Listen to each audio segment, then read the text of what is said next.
Okay, I gotta show you something. This is what I look like pretty much all the time, truthfully. Do you know what the best part about being me is? The best part about being a witch is? I really look like it, dude. I got this big ass nose, I got no eyebrows, missing some teeth. These ones I'm expecting to be these like crazy ass vampire teeth. But anyways, the best part about it is I got the witch laugh that goes with it. And I was just totally losing my mind. Totally losing my mind. We're gonna get started right now. I had to, show you my insecurities. No, not really, I'm not. What had happened was, I was outside laughing my ass off, like I always am. And then I come in, and I was like, do you know what's the best part about being a witch? I was like, what? I was like, you know what the best part is about God making me a witch? And he's all, what? I was like, I completely fit the role. Look at me. I look like a whole witch. And then I have this crazy laugh about dark, evil deeds and stuff. And then I catch myself laughing about this dark ass shit. And I hear the laugh, and it makes me laugh harder. I am so that witch. Now, if you go look at my pictures and I put on all the makeup and all that fucking lovely beautifulness, you're like, nah, that's not a witch. Nah, I totally am, though. Every bitch is. You just don't know. Let us catch that right moon cycle, and we're gonna be howling at you on some crazy shit. Hey, welcome. Yeah, I mean, yeah, I could be beautiful, like I am. But ultimately, I am a beautiful little witch, dude. Hey, how you doing? What's going on? What's going on? I was laughing. Oh my gosh. Oh my gosh. We're gonna hit it head on. What's going on? Okay, hold on. Let me slow down. You saw my face. Think. Let me tell you who I am. I am the High Priestess Phoenix, spiritual healer, teacher, shaman, seer, oracle, lightworker, starseed, earth angel, mystic, medium, witch, and messenger of God. I'm Lilith reincarnated. Hey, how am I? How are you? How I do? So, in this lifetime, I was born of a mother and father like everyone else, born of the son and born of the sinners of Adam and Eve. Hello, mine were Susan and Pete. Hey, how you doing? Anyways, long great story of, how these two should have never reproduced children. Hey, of course they created an evil seed. Lovely. I took all of that and, transformed that into the beautifulness that you see here. But ultimately, God said, in this life, you're going to be a witch that serves Jesus Christ. Are you serious? This is such a weird role to play. This is the role I played. I mean, I literally had better roles. He made this one. This is a crazy one. Then there's Persephone. Then there's Medusa. We've had some roles. This is just the role that I play. So I wanted to show you the face that he gave me and the role that I'm playing. Who am I this lifetime? I am a high priestess, which is no more than a priestess, a woman that serves God. But in order to serve God as a woman, you're automatically a witch. Women have no place in religion. Any woman that practices God outside of a man's authority is considered a witch, bitch. So he gave me that, but then along to go with it, he gave me that whole look that they recognize to be the witch. Give her a big nose, a creepy laugh, make her dark and dingy. You know what I mean? Make sure she has missing teeth and shit. Why are my teeth missing? It's kind of a funny story. They were just actually baby teeth. I mean, I have back ones that have had to be pulled because of people's witchcraft and shit like that. But they were just baby teeth that never actually came out. And then I needed to pull them out. So I'm waiting for my fangs. And I made jokes about it too. I told Russ, I was like, I better give you a blowjob before I get my fangs and then really suck you dry. Well, however do you want it. Anyway, so something on that is subject. Now, to keep up with me, which is impossible, it's going to take you an infinity because I'm the beginning of time and space. And I can tell you all about it, and that's what I do over here. Just for right now, we are going to talk about, well, we're going to finish up a story. Here's a little story about another version of me. I like to put this one off and say fucking Fuamnach instead of saying fucking Lilith, because really, Fuamnach is Lilith, and we're all that. What is this? Envy. We're going to talk about envy, the sin of envy. Hey, here's a little story. Who am I? Biblically, I was God's first creation of a woman. I will not submit to that dude. It all came down to sex. Let's talk about sex, baby. You get down there and I'm going to get on top of you. And I said, no, we're equal. It wasn't about I wasn't going to submit. It was just, the power of it. No, I am man and you are a woman. And no, we were created equal and no. So then I took off. I was like, no, I'm not laying down with this dude. What? I spent one day in the garden with this annoying asshole and said, no, I'm not laying down with you. So I took off. One night. It was a one-night stand, bro. It was a one-night stand down that here we are today, and I have had to pay for all of my sins forever, and you too. What had happened was envy. Okay, so that night, I took off. And the angels was like, blah, blah, blah, blah, you need to come down, and no, curse him and his babies. Well, you know, something, something, and there's a little something, something to that story, and something, something. Oh, curse their babies? Well, then you shall never bear children. Whatever. Fuck off, God. Obviously. Anyways, going forward. I kind of was envious that night he cried to God, and God said, you know, where's my woman? And God said, here, I'll just make you a new one. Go to sleep. Ta-da! Here's a new woman. Well, what about me? You didn't make me a new man. You didn't ask for one. What do you want? I just want to be mad. Okay. Well, you go ahead and do that. And that's what happened. What had happened was, Lucifer did not give the apple of tree of knowledge because he did not know such things. He was bound to the underworld. He did not give the apple of tree, give that apple to those fuckheads. That would have been me. Anyways, so here's a story about her later on in time where she does a little something, something like that too. What happens with her? Fast forward, and then we'll play to the present time. Fast forward, her time to shine is she's got a husband, and he falls in love with a handsmaid, and she finds out, and she uses all forms of magic to get rid of this bitch. But the bitch comes back in a different form. He finds her, but now she's given her heart to a new love. He still wins her over, but he can't win her heart. He can own her, but he can't win her heart. And this breaks his heart, and he ends up taking that very sword and cutting her head off. The point of the story is she could have just let the man go and gone and found love on her own. Same as me. Which I did. We did. I found this guy named Lucifer, and we had so much fun terrorizing Adam and Eve. This guy. I'm trying to get him to stop terrorizing Adam and Eve, but he just keeps terrorizing me. This fucking guy. I swear. And it's so funny, too, because his head popped up again. I was like, it's you again. And then I had to listen to his fucking words. He said, all I need is you to tell me I'm wonderful and love me and kiss me and did. I was like, damn, you sound as needy as me. Sounds like too much work. Bye, Felicia. Okay, but what had happened before that is there's all these videos coming out about dude, you're outrageous. They're telling your secrets, and it's a dirty secret. And this is why pornography is dangerous and stuff like this.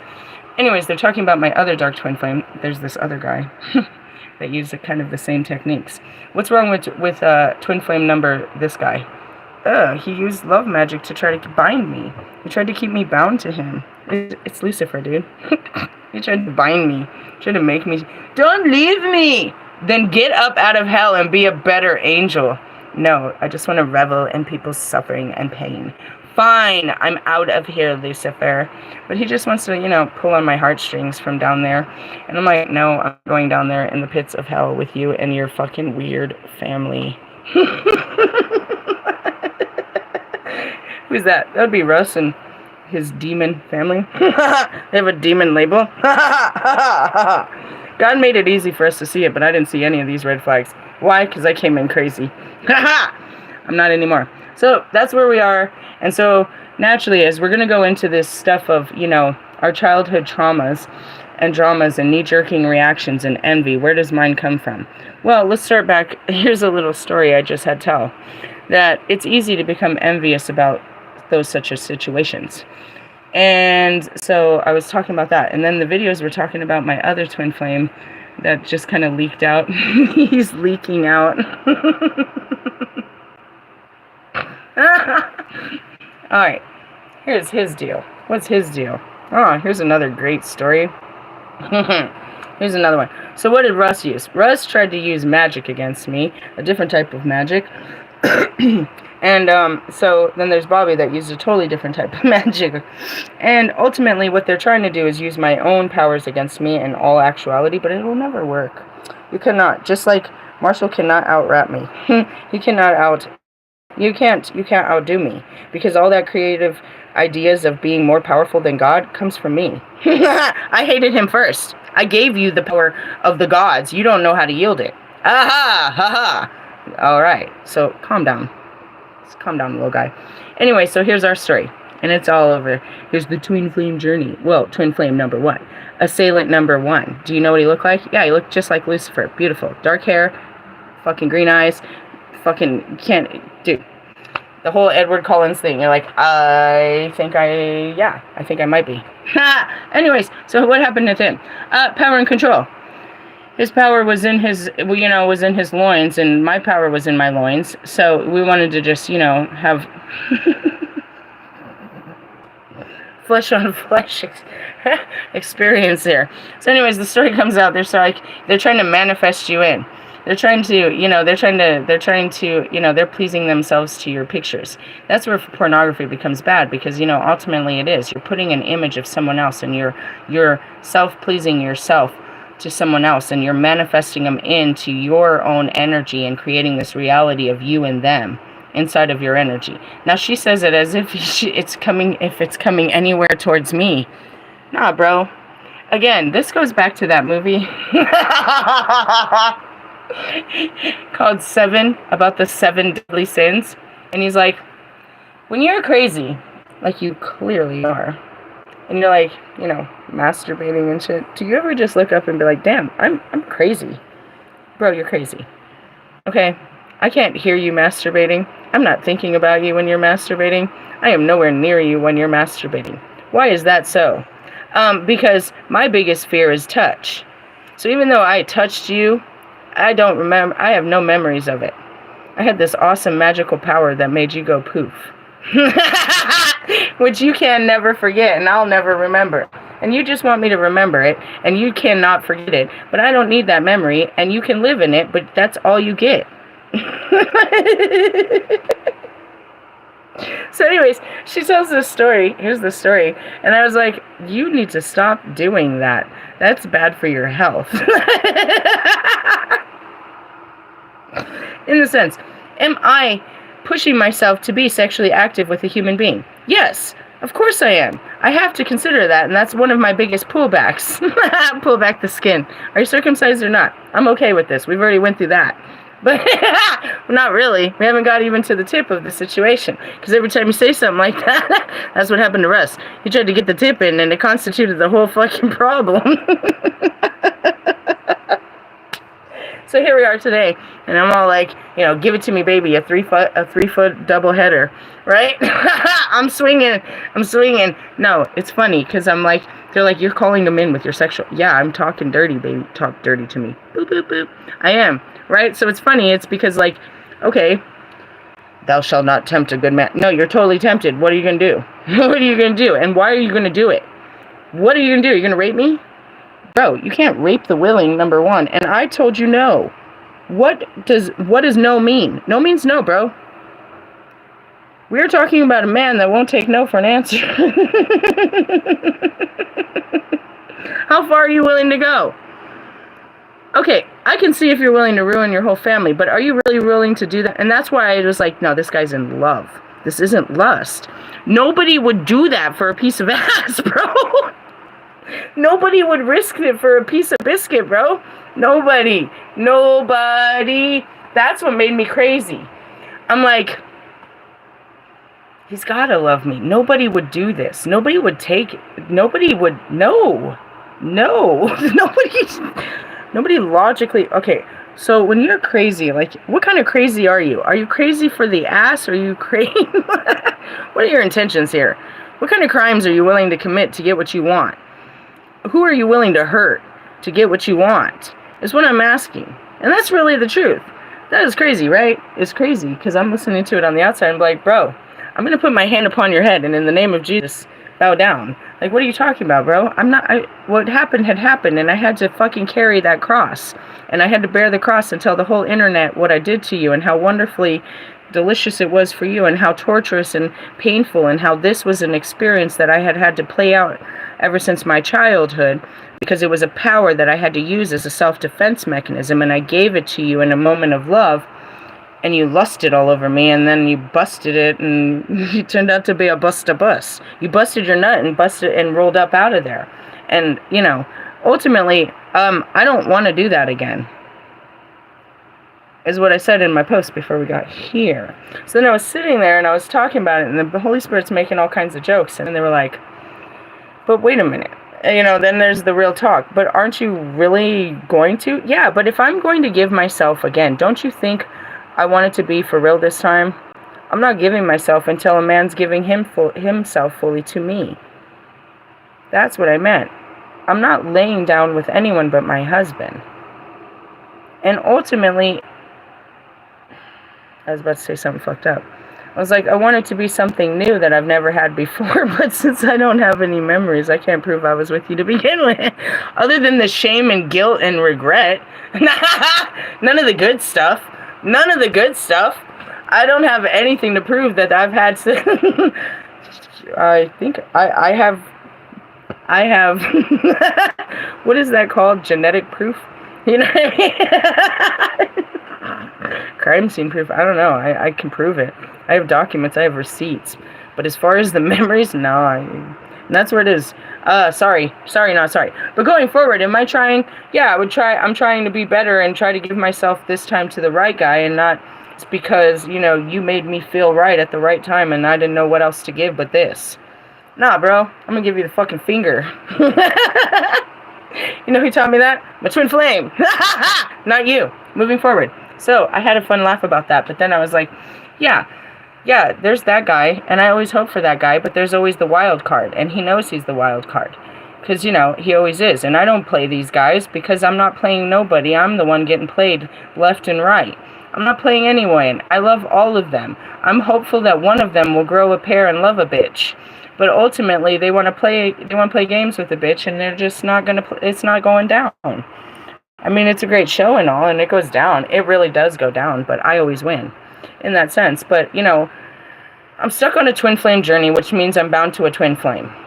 Check. It's ultimate. Because these were the guys that were chosen. These were my partners in lifetimes before, meaning they match my vibration before. They're here to match my vibration here now, right? As we go through all these vibrations of time and space. Because I'm not on one singular vibration in this time. And that goes back to the mastering. We're mastering all lifetimes in one lifetime. We've got to pull all of them here. Everybody that's part of my life, or I've always been part of my life in other lifetimes. I know you, fucker. I know exactly what time and space. The fuck are you doing here? That means we're going to replay that. What does that look like? You seen Men in Black where that little guy comes out and he's like, oh, this is that timeline. You ever seen, that's it. It's like, I know where I'm at in time with you. But let me step over here and now I'm in a different timeline with this dude. And that's what that means, is jumping timelines. Are you about to give me a dirty jelly bean? No. What's it taste like? Cherry. Cherry? I don't know. Did you put it in your mouth? No. Thanks for the... Okay. I don't know. I'm scared to bite into it. You seen Hogwarts? He's like, one time I got a vomit flavored one. Make me want to vomit. Is it good? I don't know. Is it gross? Oh, it's cinnamon. Okay, that's good. It's good for the healing. Thanks.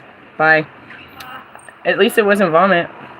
Okay. I bit into it very lightly. I didn't know what he never takes something out of it. He doesn't wash his hands in who knows how long.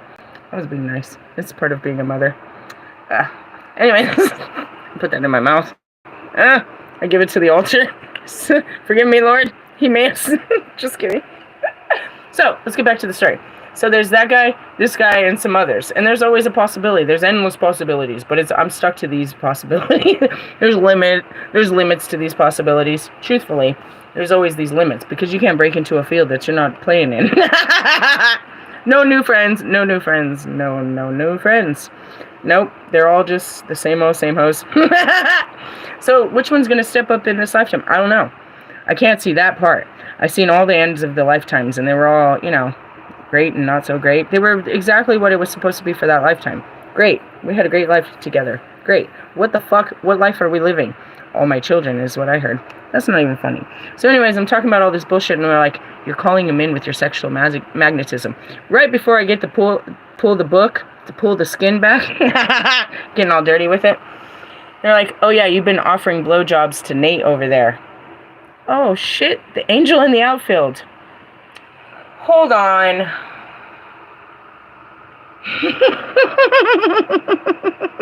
Then I started laughing. Then the witch laugh came out. And then I had to tell you, guys, look at me. I'm a whole witch. Let me tell you. Because I was trying to have a conversation about, should you give Nate a blowjob as I'm playing with my pigtails? Let's think about this. Why wouldn't you give Nate a blowjob? Never gave anybody a blow. Like, you got to start somewhere. Never saw that guy coming. There is an angel in the outfield. There's nothing wrong with that. He is not looking for power. He's looking for pleasure. He's never. So, there's not a standard to be had. He just needs to be had. This is something he needs in his life, and this is perfect practice for you. You could do it and forget, and then be like, oh, no, I'm not ready. I'm still forgetting shit. Just kidding. But ultimately not, because this is how my mind works. Logically, but not logically. Let's make sense of this. And then it all comes down to, how do you feel? How do you feel? I don't know. It depends on how real you are, and that's what it is. How real could you be? How comfortable could you make me feel? And that's what it really comes down to. When you break down your barriers, what are you breaking them down for? Why are you breaking down your barriers, your rules, your boundaries? What do you hope to gain out of this? Am I just giving you a blowjob because you never had a blowjob? I'm like the best of blowjobs, so I guess if you're going to have a blowjob and I'm single and this is just practice, sure, why not? You're like, damn, that's not my greatest power. It's just one of. You want me to teach you how to write a song? What else do you want me to teach? In the sense of, if I'm going to give a piece of me away, why am I giving this piece of me away? For what? For whose gain? And is it going to cause pain? Am I going to regret this? Am I going to be ashamed of this? Would this cause me, you know what I mean? What bad things? And that's where you have to think about what you're about to do. Think about it. You want to think about it? I never thought about it. And that's called an ego death. When you're like, I never thought about that. I never thought about that. What about Nate? What if he leaves that hippie girl and he's like, hey, remember you kept offering blowjobs? Yeah? What do you think? Well, shit, let me think about it. God, what do you think? I think he deserves one. He's been a good guy. Okay. In the sense of, I gave myself in love. Meaning, I love you. Why not? Why not? Why should I be ashamed of what I am great at doing and what gives me joy? If it's something like, am I giving you a blowjob because I hope to gain something from you? I want that look on your face. I want the power to say I did it. I want to tell everyone I did it. I want to maybe use this so then I can get a car or a purse out of you later. Whatever. How much does a blowjob get you these days? I don't know. Maybe I need to up my price. Yesterday's price is not today's price, ladies. Ladies and gentlemen of the jury.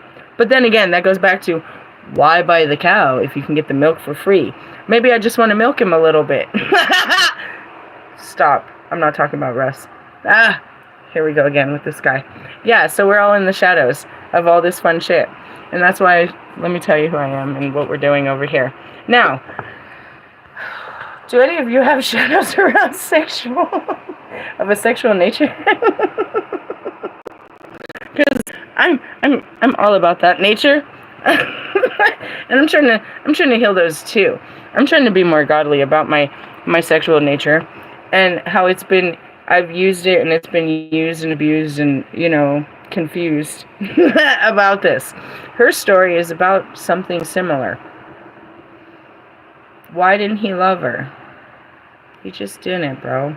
And nothing, she couldn't fuck him enough to love her. Like, he just didn't love her. Okay. This is where it gets sad. But I'm gonna use my story before I use theirs. Why did I feel that way with Bobby, but neither of my husbands before him? That's what everybody wants to crack the code. Why can't you love me like you did that person? Why don't you feel like me? Why doesn't this girl make me feel like she did? Or why can't you treat me like he did? Or, there's always these standards and, procedures to it. I spent a lot of time trying to figure that out on my own. Why did I feel the way that I felt for him? What did you do to make me feel this way? He believes it was his magnetism and this magic. Nah, bro. The sex magic wasn't You didn't do anything to me that wasn't already done. That's the whole story. That's the fun story about this. Is you believe that you had some power to induce some kind of control or pain over me to get what you wanted. But that's what everybody thinks in this whole story, is I got over on her. I got her. I got her. I got her. You didn't get me. I gave myself to you freely to do what you may. There was never a fight. There was never a struggle. There was never a manipulation. There was never anything. I gave myself freely. So in the sense of, going back to this whole fucking bullshit, the big fat circle of it is, the circle of life is, these guys want to play these magical games, but they never had any magic over me. They just believed that they did. They chose to believe that they did this to me and that they got something out of me. No. You know what you got? You got a good feeling out of thinking that I was suffering because of you. You chose to believe that by your craft works, and you know who you are, not just you, Bobby, but Russ and Tree, and we'll let the other ones be. You went to practitioners to use magic against me to get what you wanted out of me. And you believed that it worked. You believed that what you did worked to get what you wanted out of me. You made a whole fairy tale creation in your head. You got what you wanted out of me because I gave it to you, not because you paid for it at a price. You did, which is, we're going to talk about that right now. But you chose to believe some shit. You believe that A equals B equals C, and I get the D. So, ultimately, he's like, if I do this, then I can bring her in and I can get her to do what I wanted her to do before. Nah, because you didn't bring me in, and you didn't get me to do what you wanted me to do before. I did what I came in, God brought me in, and I did what I do best, and that is what you always wanted. And that's where it was the whole manipulation of you thinking you had some power. It was God. It wasn't you. It was God. Because me, myself, and I, and that's what it goes back to. If there wasn't love, which was not part of the magical acts that you pretended to play, if it wasn't love, I would have never given myself, because me, myself, and I am afraid of giving myself. You couldn't have forced me to do it. I had to do it freely, of my own free will, after what had been done in my life. And I did so in my own free will. Right? So in the sense of you thinking that you drew me in, you didn't. You did, but not in the ways that you did. What drew me in? What made me love you? You, the real you, before you tried to have power, when you were vulnerable and weak and nothing more than you. But when you tried to be more than you and tried to make everything better and tried to say you had some power over everything in your life, plus mine and the whole world, you became absolutely powerless because you took God out of this whole story and made yourself God. That's how that goes. Now, going back to what's the reality? What's the current reality? The current reality is I'm going back to Colorado, and this guy's doing all this, masturbation or whatever he's doing, fantasizing, thinking that I'm going to get all turned on and, just, come ride that pony. No. Donkey, you damn jackass. I'm not doing that. Now, is he entering into is it having any effect on me? Yes. Because he is entering my mind. In the sense of, but am I drawn to you and is it working? No. Because what's happening? You're putting all your energy into loving me in the only way that you know how. And so in my dream state, I can hear the love, not the lust. That's it. Congratulations, it's not working. And ultimately, I don't lust. Lust is something I don't have, and it's something I have to fight for. So going back to it, I had to fight to talk dirty to Russ, to even open up to Russ and tell him that I was I was attracted to Russ, and I started to tell Russ that I was attracted to him, but there was the same memory I told Bobby. There was things that I couldn't, that hold me back. So he tried to make a song to talk dirty to me, and all it did was make me more triggered. Every time I get closer to the idea of getting sexual with someone, I become more triggered about what has happened. The closer we get to our dreams, the harder it is because we're being held back by our fears. So something as simple as having a husband and children is not that easy because of two things for me. Because they're mind control, and they're trying to use their fucking what's in their pockets. The back pocket and the front. They're trying to control me. It's all about control. Men are about control. And so I'm trying to trust and surrender to their control and understand it. But it's not, it has to be that it's not controlled. Do you understand? That's where it comes back to Adam. Adam tried to control me. I was created to be his, you know what I mean, to be that. But in a one night stand, it became about control. About control. Sex is used as control.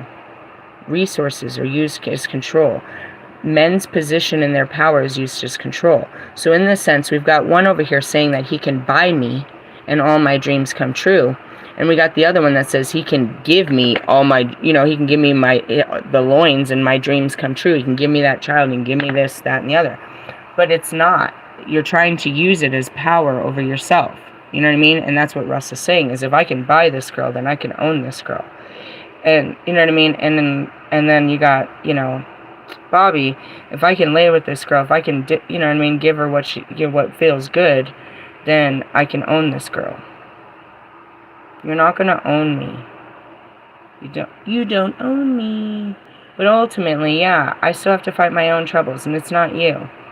I still want to love someone, and this one has a big old dick that I gotta think about too. And is he going to dick me down, and I'm going to get, is he going to use that as power and control over me? Is he going to use his finances? Is he going to play mind games on me?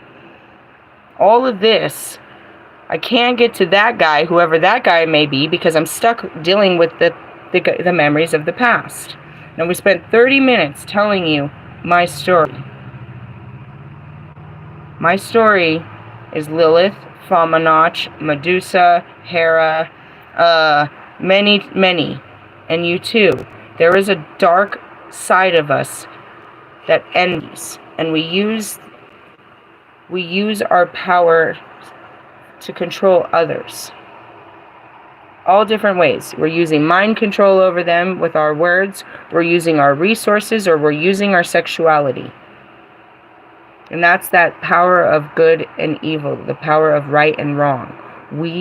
Of sex. That's it. That's what set it apart. Okay? Okay. Let's revisit our inner childhood now on page 104.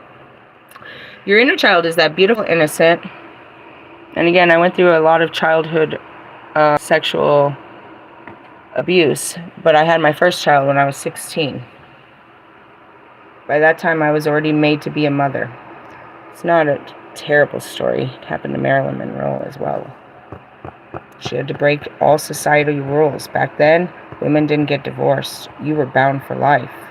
You were bound, chain and ball, bro, to do whatever they say.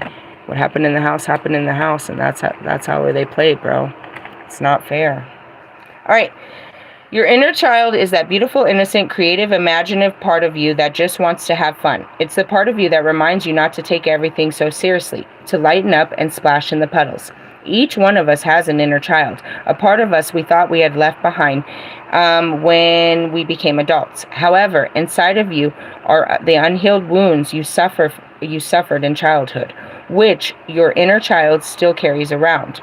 Your little me developed coping mechanisms that helped you back then, but most likely do not serve you as an adult. All right, so what happened to me in real life, in this life? My first boyfriend at 15 years old became my husband We ran away to Mexico, and I had his baby. So, I had to play mommy, and I had to pretend to grow up. I was trying to go to school. They had a pregnancy program and stuff, but ultimately, no. Because after that, we'd say, what? 6 months later, I'm pregnant again with my next one. So it didn't really go so well.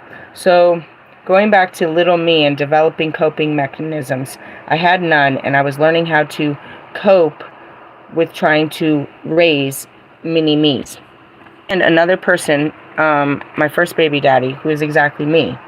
He's Sagittarius 2 days before me, same exact birth, my age. So now I'm raising me, him, and our family, while he's out hustling in the streets, and that's what he's doing. We're playing mom and dad. We're playing this whole role for quite some time, until about 17, 18. It snaps on him. What happens? I can tell you what happens. He looks up and he realizes, I'm 18. I'm the biggest thing in this neighborhood. I have all this money. I have my family. We have a great house. We have everything. I'm going to play. I'm going to be 17 again. So he used that to his advantage, and he played double worlds. And I became, the drug lord's wife that didn't know about his other life. But I surely found out. I didn't believe him. People kept telling me that this was happening, and I didn't believe it. I had to see it to believe it, and I saw it too many times and still didn't believe it. Until Christmas Eve. I'm gonna cry. How old was I? I don't know. Maybe 19?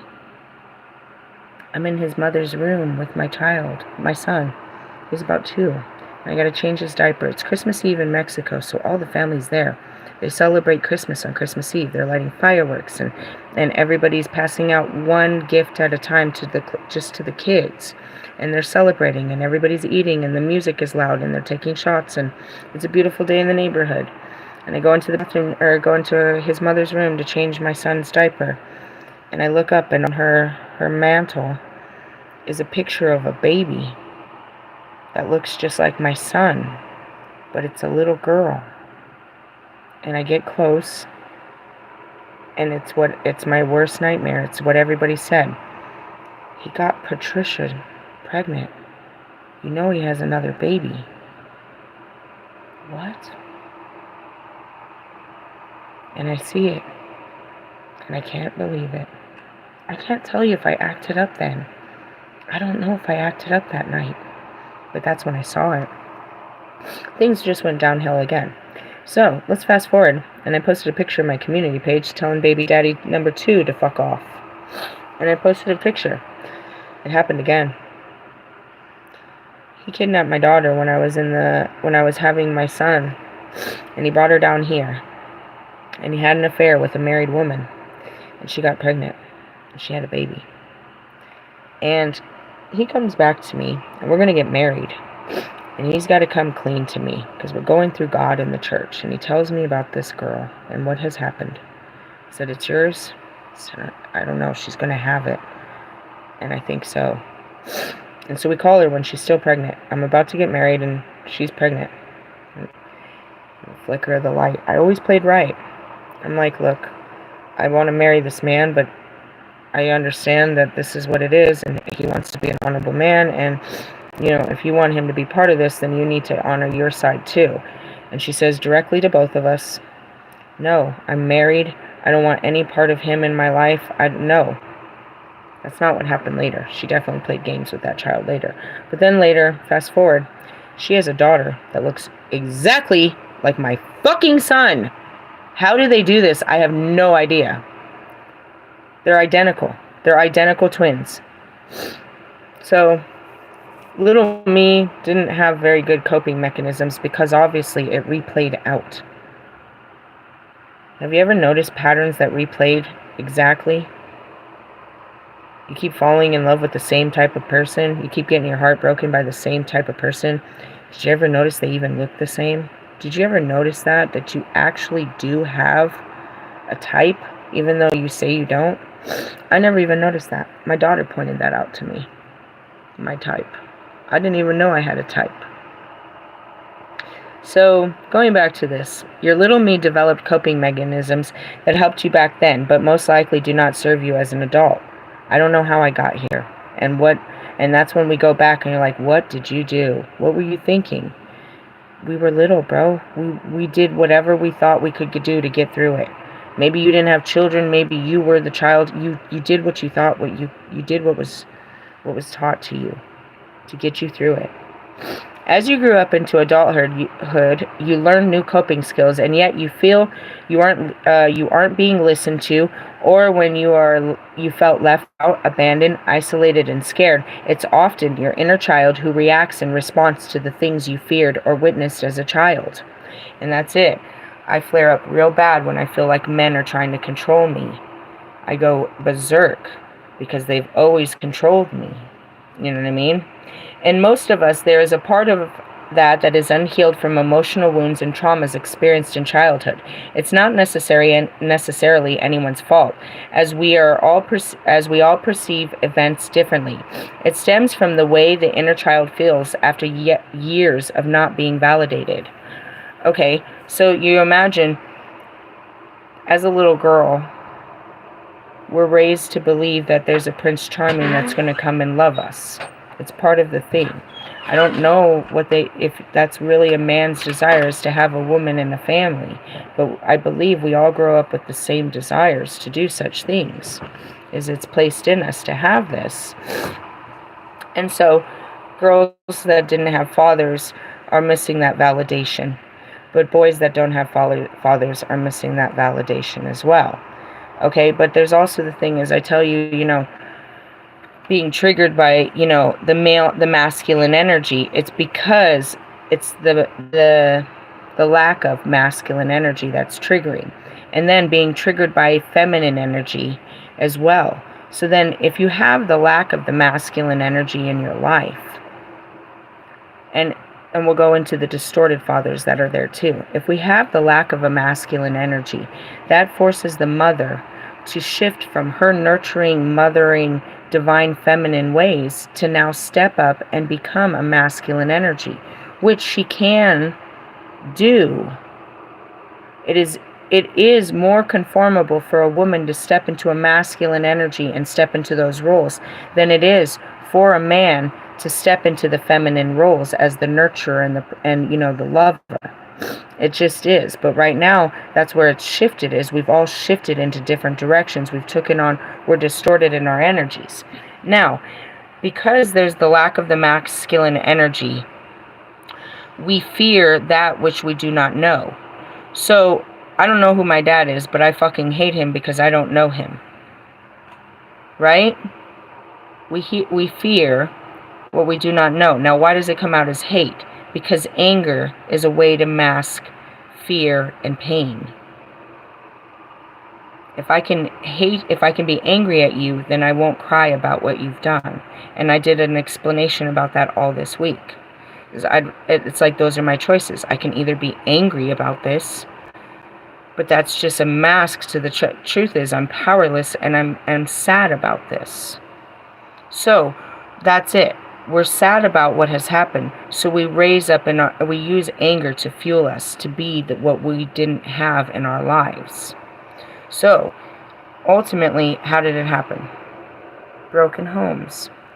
Because even if you had the perfect home, knowing what a divine feminine is, which is nothing more than a lover and a nurturer, did your mom be able to do that for you? Okay, forgive her. Why didn't she? Because her mother wasn't able to provide the right loving family for her either. Where does this stem from? Long line, let it go. Your ancestors, whoever those fucking people are. Right? Now, was your father able to provide with the help of a nurturing, loving, divine feminine to keep him feeling loved while he was providing? Was he being provided for as he was being the provider? This is what you don't get. Women need a provision, but men need the provision as well. Behind every great man is a great woman, is what they say. And that's it. It's distorted. Going back to my men. You know that I need a good man. You know that I need your parts, all the things that make you a man I need in my life. But using those against me. Now going back to these women, using all their parts against men. What do we really need? We need love. But we use materials, we use the gifts the gods have given us to control ourselves from being hurt in this pursuit of love. Okay? So, it stems from the way the inner child felt years of not being validated, seen, or heard. We can blame it on our mother because she didn't love us. We can blame it on our father because he didn't love us. But why? When nobody loved them first. Do you understand what's happening here? We're living in our parents' pains and projecting them onto our children's children. Because what makes us a parent is no more than what we've seen from our parents with the fire to be better than them. And that fire makes us more controlling. That's where you get these helicopter parents from. Fucking shit. Okay, alright, here we go. Basically, you're a small kid in a big adult body with the emotional, mental, and cognitive abilities of a child who's trying to act grown up. And that's it. We've always had to grow up. That was the whole point. At some age, we grew up. Some of us grew up faster, but it doesn't matter because none of us fully grew up. You were never taught how to deal with your emotions, and that's it. We don't know how to express what we feel. And what do we feel? Truthfully, sad. We're hella sad about life. We're scared about what else is going to happen after what we've seen. And we're mad because it's not fair. Right? I'm the first one to have those feelings. Adam and Eve didn't feel like that. I'm the first one. Imagine, I didn't know what to do with what was happening inside of me. I just watched and let all of this happen. And what happened next was something that, was always told in whatever happened was, it's always been told.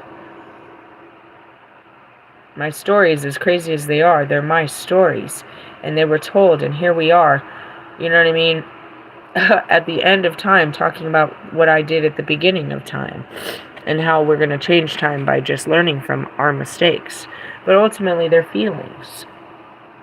They're just emotions. But there's a range of them that we hide behind if we could just go back to the beginning. What's wrong with you? I'm so sad that it makes me mad and crazy. I'm really just sad. I'm just underneath this, that's all that's wrong with me. If you really want to know what everything that's pouring out of me is just sadness. In all different ways. As you grow up, you come to understand you understand what behavior is socially acceptable and what is not. That's another thing. You say it's not right for me to act this way. But imagine that's what my mother said, and that's why this is happening. Why are you acting like a 2-year-old? Because nobody let me act like this when these feelings happened the first time. Now they're happening, and it's just happening. Let it happen. And that's where you guys won't let them express it. And we never learned how to throw that fit. We weren't allowed to feel it and throw that fit. And that's what they expect you to do when there's a death. It's called a grieving process. And they expect you to have all of those ranges of feelings. And they tell you to give them all that time to have all those feelings.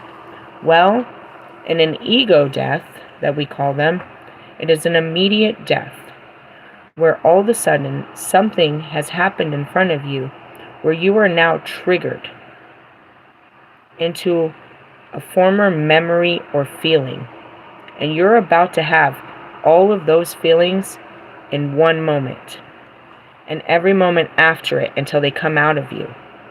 Sometimes it can calm down in an hour, a day, a week. Who knows? but you're explosive. Just like a 2-year-old. You are overwhelmed with feelings of not being validated, not being seen, not being heard. Years of it is coming out right now. In your adult body, you are now experiencing all your emotional, mental, and cognitive abilities decrease because you are reliving a moment that you never got to act out right now in your adult body. And everybody is going to make it worse when this happens. Why is this happening? Because it's never happened before and it needed to come out. Now, everybody's going to tell you to pull it together, and they're going to try to sedate you, and they're going to try to put all of those feelings and memories right back in you instead of just letting it out. You have to accept this. We have to accept the pain of this. We have to accept this. All of the feelings that come with this, we're going to keep going through these feelings till we can come to a place of accepting this. And it's not easy. You go through it, and you're like, I felt like I got over this. One day, you feel like you can live without that person. But then the next day, you hate that person, everybody in your current life, and God, that person's not there. And I'm talking about a death, but this can also be an ego death. Because how many of us wanted that person to stay in our life forever? Where's my father? Where's my mother? Where's my brothers? Where's my sisters? Where's that guy that I married that said he was going to tell death do us part? Where is these people that promised that they would be there for me? And you know, you're in a moment and you can feel that this person right in front of you is going to do to you what all these other people, they're going to let you down. You feel let down like all those other times. And now you're about to act a fool. I'm here to tell you it's okay not to be okay. You're going to see these videos, this documentary of me acting a fucking fool. Me processing feelings and how ugly it can really get. But how powerful it is, and that's what it is. You just gotta talk through it. Scream, cry, shout. Let it all out. Stop holding on to it anymore. Till you literally are on the floor. And you can't even breathe anymore. And you're like, alright, I'm done. I'm done throwing my fit. And you literally, the Holy Spirit is like, are you done? Yeah, I'm done. Go get up. Clean that mess up. And that's just it. But it's okay. What's not okay is to be stuck somewhere when this happens. And that's where I hope to build a space where we can do this safely. Where other people aren't going to judge you during these times because they don't understand what's happening during these times of healing. That in order for us to heal ourselves, we're being broken apart. Alright? Learning how to behave appropriately in the eyes of others means learning new ways of coping. It's not done on a conscious level, and you won't have ever realized as you go about your adult life. However, you've never been taught how to handle adult emotions. As an adult, you have no idea what the inner child, or what is the that you have an inner child. And when something doesn't go your way, more often than not, it's your inner child instigating your reactions. And that's it. What do you do when you know what I mean, you're about to take an L, when somebody's about to, you know what I mean, get over on you, when you don't get what you want? You're going to use your coping mechanisms of power and control to try to control the situation so it doesn't end up like it did before. But in doing what you did before, it's going to end up exactly that way. It can lead to childish temper tantrums, feelings of inadequacy, and general insecurity. Your inner child has a place within you for laughter, play, and fun. And that's where you'll catch me most of the time. I'm a kid, but I'm a broken kid. You know what I mean? I've got to be an adult, and I have a lot of sophistication, and I have a lot of knowledge and wisdom. But ultimately, I'm just God's child out here having fun under the sun until he makes me cry about some shit that doesn't happen to me, because that's just sad. You ever had some sad shit? Yeah, I know. Fucking sad. Alright? Helping you find balance in a rigid adult world. Without your inner child, there would be no silliness, no creativity, no joy in your life. And that's it. I'm making jokes because you gotta laugh it off. It's gotta be funny. Let's make a joke out of it. Let's have fun with this. I mean, it's sad. We'll cry about it later. Let's laugh about it now. That part you can never leave. The part that needs to be listened to, loved, validated, heard, and nurtured. Alright, let's get back to these men. Let's get back to the sexual nature.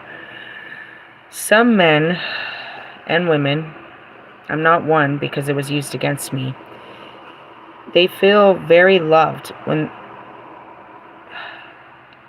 Okay, so for me, I feel loved when I'm being validated, heard, and nurtured. For some of them, it really is about touch. The way you touch me makes me feel safe. I feel, you know what I mean? I don't know what making love is, but in the sense of Bobby felt loved by the way I touched him, because, you know what I mean? It was the way that I touched him. What he doesn't understand, it was the way that he touched me, but not physically. Some people is a physical touch, not me because of my history. But in the sense of some people, they feel loved and validated and nurtured by touch. Let's just put that out there. Some of them do. And so for someone like me, you know what I mean, that's all about, you know, I'll rub you the right way, this is dangerous. I know exactly how to touch you to make you feel good. You know what I mean? But at the same time, just understand this. Know what makes you feel good, what makes you feel loved. What is your love language? Is it gifts and services? When people buy you things, does that make you feel loved? I can't say that it does because it's never happened. I mean, when Mr. Plum buys me things, I'm astonished. I don't know how to really accept things. Because again, I've had to provide for myself since such a young age and provide for everyone else. I've had to be the provider. So imagine, as a masculine energy and a divine feminine, I'm always the provider. So now I don't have a woman to love me. I don't have a man to provide for me. I'm being everything for everyone, but I'm not getting any of my needs filled. So I'm not having someone hold me and touch me and love me in a physical form, in a emotional form, or in a financial or resourceful form. I don't have any of that. I'm learning how to create it and give it to others, but never having any of my needs met, even knowing that what my needs were, because I was so busy creating, trying to find ways to meet everybody else's needs. You understand? Okay, let's go deeper. So when this is not healed, the fun part of you withers away, causing you to be deadly serious in any given situation and lose your inner joy. Your inner child can also become sulky and moody for being ignored and played up, and that is when your behavior can start to look very out of character for an adult. And that's kind of Russ right now. He's trying to help his inner child, but he's overindulging in his inner child. He's letting his inner child take full control. He's not healing it, he's just letting it loose on everyone. You know what I mean? And that's where it's dangerous. It's like, that's what happened to most of us. We became adults too fast and they let us loose and we wreaked havoc. Understanding your inner child is key to understanding any difficulties you may have with relationships in the workplace, at home, or socially. When you come to understanding that you still have the inner child part of you, a part that is still very much active, you will begin to observe your emotional reactions. When you consider how you react to sudden change or loss, who is it that's running the show? All right, and that's it. Do you become the father, the mother, or the child? Who do you become? What hat do you put on when the shit hits the fan? Do you become the, I'm going to get shit done and I'm just going to turn off my feelings and I'm just going to run through this and I'm going to fix everything nice and neat? I can get everyone out of the fire. Okay, are you going to be the mother and you're going to tell everybody and everything it's going to be okay and we'll just calm down, we'll be okay? How do you feel? Let me love you. We'll take care of everything. It'll be okay. We'll call the insurance in the morning. God got us. Or you the child? Oh my God! My fire! Fire! Fire! And you're screaming around because you're forgetting you're mad about your Legos and your favorite blanket and everything. Who's in the show right now when the fucking shit hits the fan? Who's running the show? What's the coping mechanism? Who takes over? Who takes over when you've lost control? Do you go into that, I'm going to love myself through this? I can tell myself it's going to be okay. All glory to God. It's going to be okay. It's going to be okay. Are you the kid that loses control? What about me? What about my stuff? What about everything? What? Are you dad that's just going to run in and grab everything that's important and we're going to run the fuck out of here? We're going to run a touchdown and everything. We'll build new. We'll just build new. Forget how you feel. Forget it. Forget it. It's gone. Just forget it. Are you going to be emotionally detached and just get to the work? Yeah. Welcome to the inner family. There's many parts to this. What part are you playing in this? Okay? And that's where it is. That is the ride. My inner child is freaking out. My divine masculine is telling me I can do this. My divine feminine is reassuring me I can do this, but my inner child is scared of this. Feel your way through it. How do you feel? I'm scared. Okay, that's okay. You're going to be okay. You're going to be okay. Do you have what you need to do this? Yeah, I got the power. And that's where you drive through. You don't drive through it like, I'm scared. I can do this. You know what I mean? How do you, you work together inside. It's internal work. All right. When you consider how you've reacted to sudden change or loss, who is it that's running the show? How would your adult self react to such a situation? How did you react? Did you display your emotions maturely like an adult? Or your emotions acted out like your inner child? And that's it too, you know what I mean? Where are you acting from? Were you shocked at how you behaved? That happened to me in my video. I couldn't believe that I acted up with Mr. Plum like that. I acted like a total child. Were you going, and a Lilith, as I said. When you go through the dark night of the soul, it is the emotions of the inner child you are dealing with that others are witnessing too. Your inner child is scared and fearful, so in situations it can't control, or when it feels threatened, it will respond in childish ways through outbursts of grief, anger, jealousy, envy, which are often born out of shame and guilt. And that's it. You're just shameful that you didn't get what you wanted, or you're guilty. You know what I mean? That's what it all comes from. Your inner child doesn't know how to deal with emotions in any other way. If you have been surprised by your reactions and how you dealt with them, it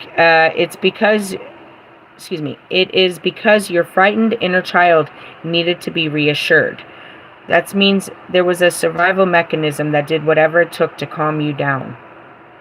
So I'm seeing Marshall, there's a great outburst. It's like you triggered his inner child. You made him feel a certain type of way. So he did what he does best, and he used his words to destroy you. Right? Right. We use the gifts that we have, but do we use them to control others? And now we look back, and that's what he's saying is a testimony of, I understand why you did this, but you didn't need to do this, and we can't do stuff like that. I understand what created this, and you are needed, and that's a great place, but right now is not the time and space. And that's it. The death of Slim Shady is only the resurrection of Slim Shady, because first he must come back to life. We must celebrate the life of Slim Shady before we can celebrate the death of him. But does he die, or is he born again in a new version inside of Eminem? Eminem. He's just Marshall Mathers, guys. It's not easy when you are an adult and you have no idea what's going on and how to deal with your new circumstances. And that's it. Where does Slim Shady come from? His circumstance. He was a creation of circumstance, as were all of my personality disorders. They were created to protect me from pain and suffering. They were defense mechanisms. They were part of me that would act in accordance to what I was dealing with, that could take over and handle this situation when I didn't know how to handle it. The problem is, I tried to get a handle on it, and they tried to fight me. And that really, they didn't have, again, my childhood mechanisms weren't going to work going forward. I needed to understand how I reacted to things, and how I used to deal with things, and how I used to talk, and all of these things. And I have compassion for who I was, and that's made me who I am. I had to relive what it was like to be me, and I have more love for me. I hate myself for what I did, but I love myself because that was me. I made the stupidest decision of my life that made me who I am today. Because, it's just, You want to hate everyone and everything for what has been, but it's just, you're just holding on to this unforgiveness about, you know, you wish it would be better. More times than not, your first reaction is a knee-jerk one, and that is not considered at all too often, and it just makes things worse. Okay, what are knee-jerking reactions? I'm not going to read much more. We're already at an hour. Self-blame can often lead to self-shame. When you feel ashamed of your actions or behaviors, you tend to project your anger onto others to cover up your shameful feelings and gain back some control. Meaning, your words and actions have hurt me, so I'm going to use my words and actions against you. An eye for an eye. Right? You want to do me, then I'm going to do you. Right? I'm going to get you before you get me. I'm going to get you back.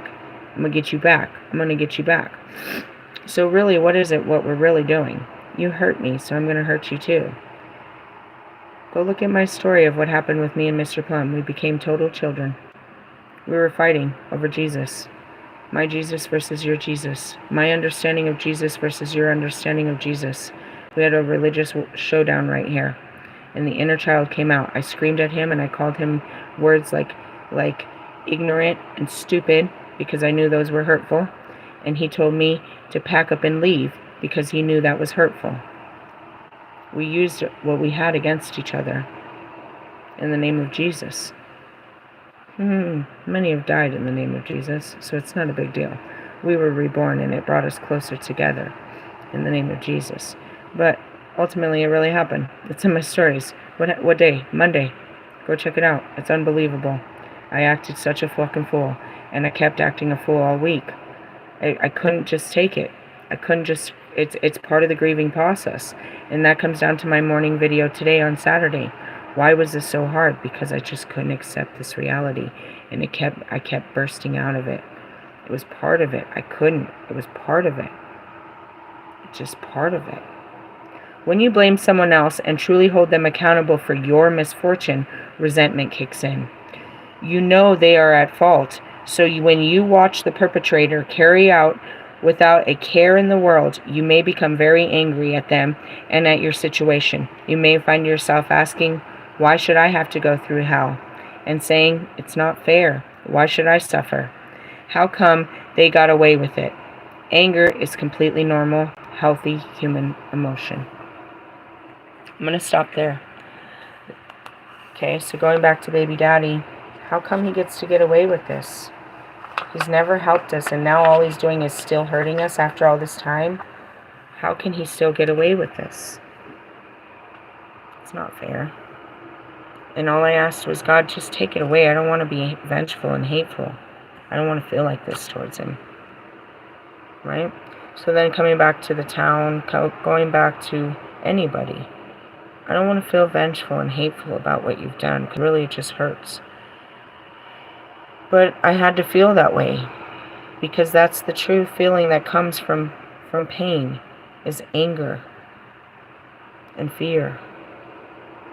If you felt pain, it makes you feel angry and scared. It's just part of it.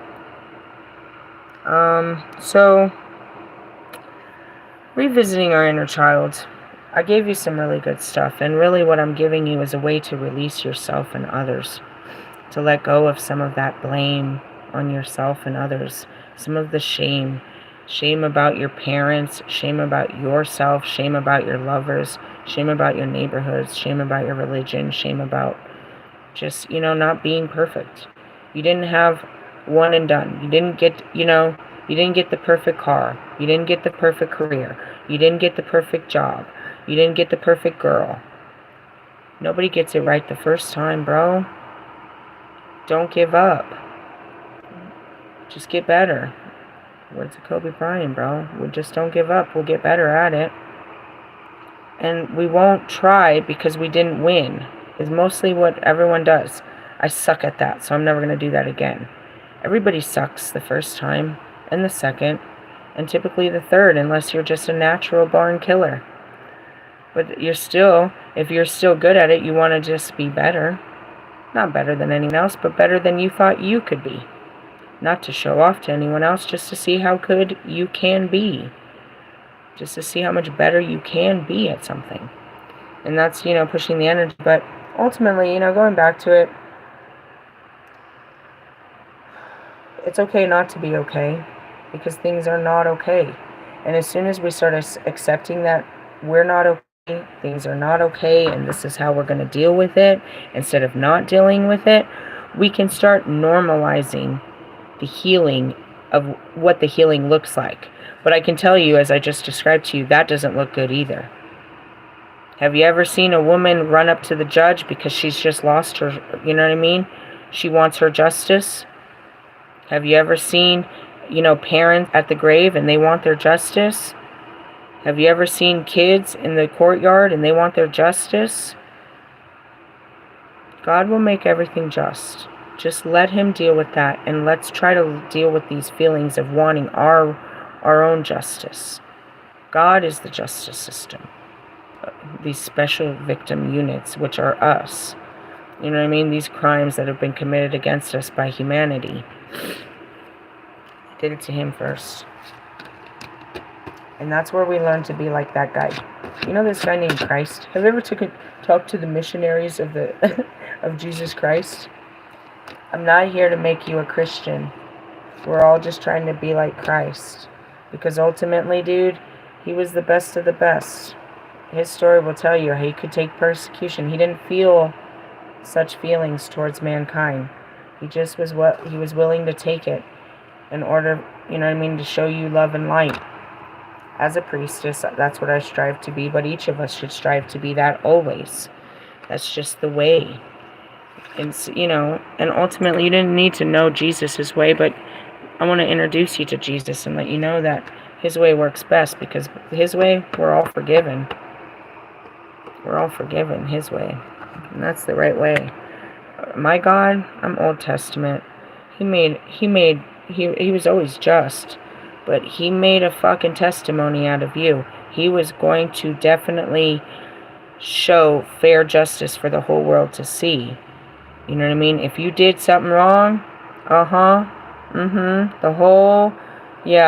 he made it like that. Jesus came and died for our sins in the sense of we can be forgiven by a couple of things. First, you have to proclaim from your mouth a confession that you believe that there is a God, that he proclaimed as his Father, and as you proclaim as your Father, who art in heaven. What's he look like? Nothing. Just a big fat white light. Just say it. Can you admit that there's something outside of you and never call him daddy? Because that's weird.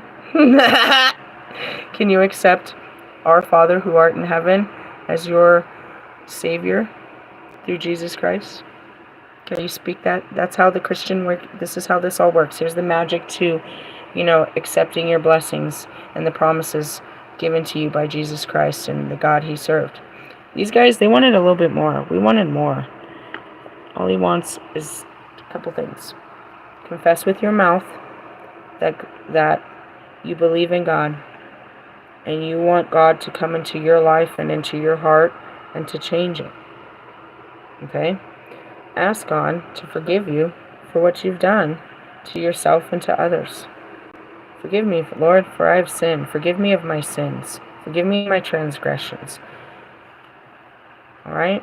You ask for that. Then you got to get baptized. You have to be washed in the waters of your sins. You have to come up anew. Now, when you wash up, he's going to fill your heart new. But that's when the hard work gets.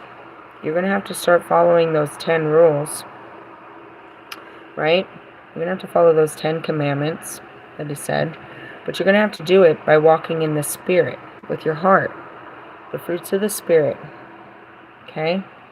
You're going to have to start doing that with love and compassion and understanding. Long suffering. There's a lot of suffering to this job. You're going to have a lot of patience, forgiveness. But against such things, there's no laws, dude, and you will inherit the kingdom of God here on this earth. You will feel the joys of life. You will be able to wake up protected, knowing that you are protected and that you are loved, and that there's something out there providing for you. and that there's a whole purpose for your existence, and you really are very powerful and important to God and to the people that are here on this planet. Even if you never felt that way in your own families and in your own jobs and in your own churches, it's a sacred feeling inside of your heart. Jesus was in this, he went into the forest and met God. He'll come out and tell you that it didn't have a form. I like Moses' story. He said it was a burning bush. Okay. Something like that, right? They tell you, you know what I mean? They can't tell you what they saw. They can tell you what they heard and what they felt. You know what I mean? They try to describe it. Oh, I like what he did to Paul. He just blinded his ass. He totally made him go blind. He was out hunting like normal, hunting Christians. I'm going to hunt you. I'm going to kill the Christians. I'm going to kill them, for they serve a bad God. And he like turned the lights out on him, literally. He literally turned his eyes off. He's like, his name was Saul at that time. He was all, Saul, why are you hunting me? What is that? Who is that? Where are you? He's got his sword. He can't see nothing. He's in the dark. God put a blindfold on him. He said, I am the one that you hunt. I am the God of the people that you hunt. Has he always came to the leader first? Let my people go.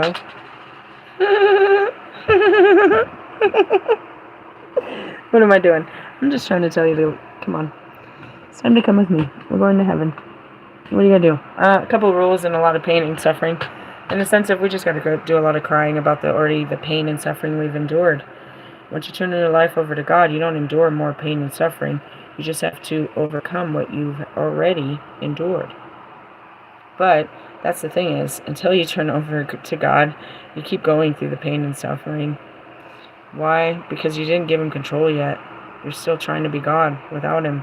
So you're still outside of the kingdom of God, and you're a god of your own making, which is nothing more than a creator of chaos and destruction.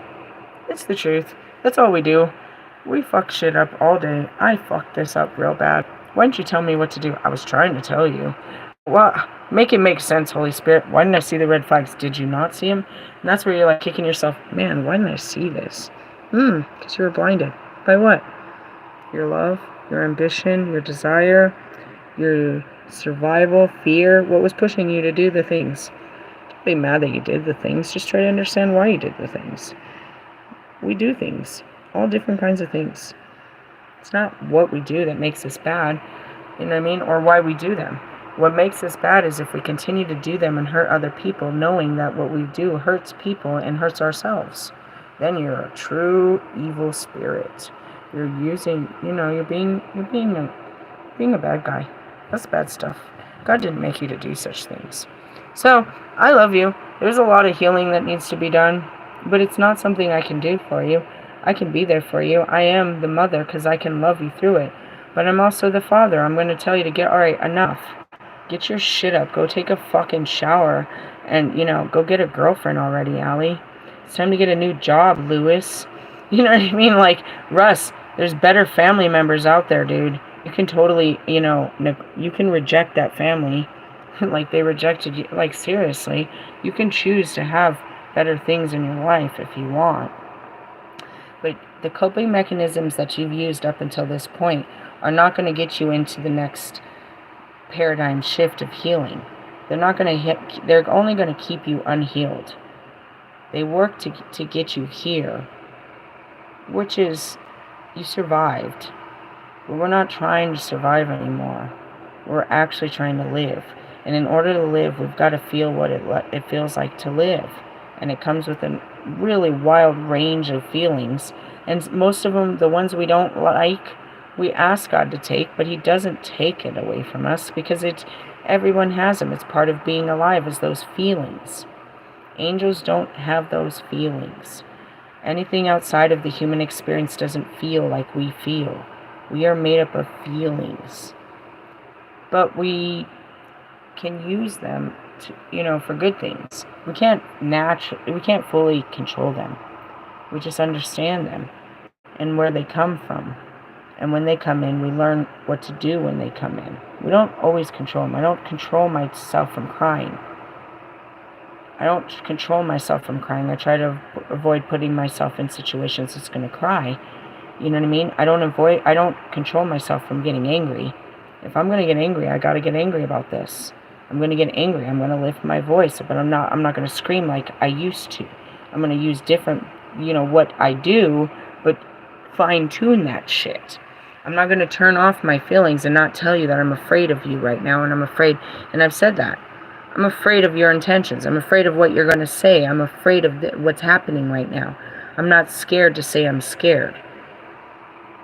You know what I mean? I'm not too proud to express that I have feelings. I don't have control over them. I can harness them to where they don't have control over me and others. And that's all we can do. And that's the mastering of the emotions. And that takes a lot of mind control. So hey, I love you. I love you. Tomorrow we're going straight back into the light. Sunday fun day, but it'll be an equal mix of darkness because I bring the dark to the light, or we bring the light to the dark. So we got to admit that it's going to be dark out there. So I'll see you tomorrow for church. Laters, haters. Love yous. Laters. Bye.